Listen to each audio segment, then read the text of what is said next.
پہنایا گیا تو نبوت ملنے کے بعد آپ صلی اللہ علیہ وسلم 23 ایئرس یعنی 23 سال نبی رہے۔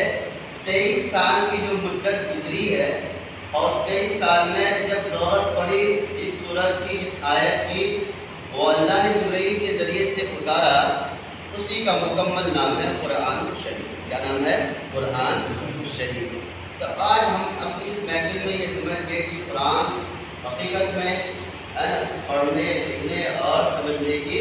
ضرورت ہے۔ جس طرح دنیا میں ہمارے پاس کوئی ایسا خط وغیرہ آ جائے لیٹر وغیرہ جس کو ہم نہیں جانتے ہیں، جاننے والے پڑھ جائیں گے۔ یہ آیت جو سورہ کافرون ہے، پچھلے سنیچر کو بھی اس کی تفسیر کی گئی تھی، کچھ باقی تھا۔ اس کی فضیلت یہ ہے کہ حضور پاک صلی اللہ علیہ وسلم اکثر فجر کی فرض نماز سے پہلے 2 رکعت جو سنت پڑھتے ہیں اس کو سنت مؤکدہ بولتے ہیں، پڑھنا ضروری ہے۔ اسی کے ضمن میں آپ ایک مسئلہ بھی سن لیجئے کہ اگر ہم فجر کی سنت نہیں پڑھ سکے، جماعت کھڑی ہے، تو اس کی اتنی فضیلت ہے کہ اگر جماعت کھڑی ہو رہی ہے تو پہلے آپ فجر کی سنت پڑھیے، پہلے آپ فجر کی سنت پڑھیے، اور پڑھنے میں عام دنوں کے مقابلے میں تھوڑا تیز کر کے جلدی پڑھ کے آپ جماعت میں شریک ہو جائیے۔ اور اگر ایک رکعت بھی چھوٹ گئی ہے، ایک رکعت بھی چھوٹ گئی ہے، دوسری رکعت ہے اور آپ کو یقین ہے، آپ کے اندر یہ جو سنت پڑھیں گے اس میں ایک کانفیڈنس ہے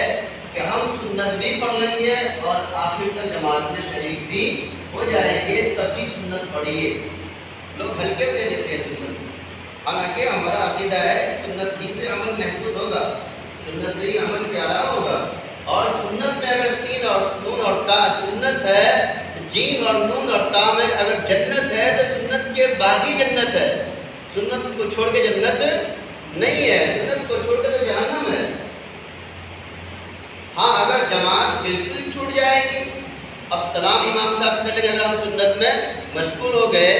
تو پھر فرض ہے ہم فجر کی نماز میں شریک ہو جائیں گے۔ اب تو سنت چھوٹ گئی ہے تو فجر کی نماز پڑھنے کے بعد نہیں پڑھیں گے، بلکہ بیچ میں جو 15-20 منٹ کا جو وقت ہوتا ہے مقبول جو وقت ہوتا ہے، طلوع آفتاب جو بولتے ہیں سن رائز، اس کے بعد جو اشراق کا وقت ہوتا ہے تب اس کو پڑھیں گے، ادا کریں گے، چھوڑیں گے نہیں سنتیں مؤکدہ چھوڑیں گے۔ مجھے ساتھ بہت مرتبہ میرے ساتھ بھی ہو جاتا ہے ایسا، ظہر کی سنت ہے، گھر میں پڑھنے کی عادت ہے، کبھی باہر کیا نہیں پڑھ پاتے ہیں، نماز کی بات کر رہے ہیں تو خیر یہ بات آ گئی۔ یہ سورت جو ہے قل یا ایھا الکافرون، حضور پاک صلی اللہ علیہ وسلم فجر کی سنت اور مغرب کی سنت جو ہے مغرب کے بعد جو ہے اس میں پڑھا کرتے ہیں۔ پہلی رکعت قل یا ایھا الکافرون اور دوسری رکعت میں سورہ اخلاص جس کو آپ بولتے ہیں قل هو اللہ احد، قل هو اللہ احد پڑھا کرتے ہیں۔ اب اس نیت سے کوئی آدمی اگر پڑھے گا اکثر یا ہر دن کرے تو ایک تو نماز کی وجہ ہے، اس کی پلس نبی سے ایک دم محبت ملنے کی اس کا سبب مل جائے گا۔ اس کا شان نزول جو ہے پہلے بھی بتایا تھا، اب بھی خلاصے میں جو ہے ذہن میں رکھے خلاصہ اس کا۔ شان نزول ایک لفظ ہے عربی کا جس کو آپ شاید نہ سمجھیں۔ اس سورت کا سورہ کافرون جو ہے اس کا بیک گراؤنڈ کیا ہے، پس منظر کیا ہے اس کا؟ جب اس کا بیک گراؤنڈ اور پس منظر آپ سمجھ لیں گے تو اس آیت کا جو ہے کیا کہنا چاہتے ہیں اللہ تعالیٰ فوراً آپ سمجھ لیں گے۔ اس کا پس منظر یہ ہے کہ جب کفاروں نے اور سرداروں نے یہ دیکھا کہ حضرت محمد صلی اللہ علیہ وسلم جو دین لے کر آئے جس کو یہ بولتے ہیں اسلام، اس سے یہ رکنے والے نہیں ہے، ہٹنے والے نہیں ہے اور ماننے والے نہیں ہے، تو انہوں نے کفار نے سرداروں نے جو ہے ایک میمورنڈم بھیجا۔ کچھ لوگ آئے آپ صلی اللہ علیہ وسلم کے پاس اور اس میمورنڈم کا خلاصہ یہ تھا کہ اے محمد آپ جو میرے باپ دادے کی جو ہے معبود لات عزا جو بتوں کے نام تھے ان کے مورتیوں کی جو آپ ہماری جو ہے کنڈم کرتے ہیں، برائی بیان کرتے ہیں اور اس کو جھوٹ اور باطل کہتے ہیں آپ، تو آپ یہ کہنا چھوڑ دیجئے، یہ کہنا چھوڑ دیجئے۔ میں یہاں رک کر آپ کو 2-4 سیکنڈ کے لیے میں لے جاؤں کہ آپ اس وقت جس ملک میں ہیں جس کا نام ہندوستان ہے، آپ سیاسی اعتبار سے دماغ کو لے جائیے کہ کس طرح کے حالات لائے جا رہے ہیں تاکہ آپ سچا پکا مسلمان نہ رہیں، آدھا بہتر آدھا بٹے، باقی آپ لوگ سمجھدار ہیں، سمجھتے رہیے۔ تو انہوں نے جو ہے بہت کوششیں کی حضور پاک صلی اللہ علیہ وسلم کو روکنے کے لیے، اللہ ایک ہے یہ کہنا آپ چھوڑ دیجیے، یہ کہنا چھوڑ دیجیے آپ۔ تو اس میمورنڈم میں جو ہے پیش جو کیا گیا تھا، کمپرومائز کی بات ہے، صلح کی باتیں جو ہے وہ یہ بات تھی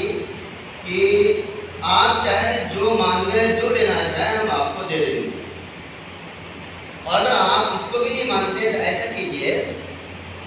کہ 1 سال آپ ہمارے معبود کی عبادت اور پوجا کر لیجیے، آپ ہمارے جو مندر ہے اس میں آپ آ جائیے 1 سال،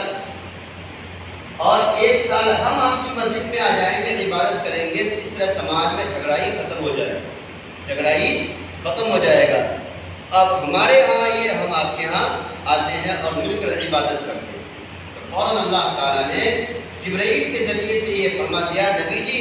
خبردار، آپ اس طرح کے معاملہ میں کوئی کمپرومائز نہیں کر سکتے ہیں، حق حق ہوتا ہے، باطل باطل ہے، سچ سچ ہے، جھوٹ جھوٹ ہے۔ سچ کے بارے میں اللہ کے نبی نے فرمایا، سچ بولو گے تو راحت ملے گی، اور جھوٹ بولو گے تو پھنسو گے، اور بہت مرتبہ ایسا ہوتا ہے کہ ایک جھوٹ کو چھپانے کے لیے 100 جھوٹ اور بولنا پڑتا ہے۔ فوراً اللہ تعالیٰ نے ہدایت کو بھیجا۔ یہ اس کا پس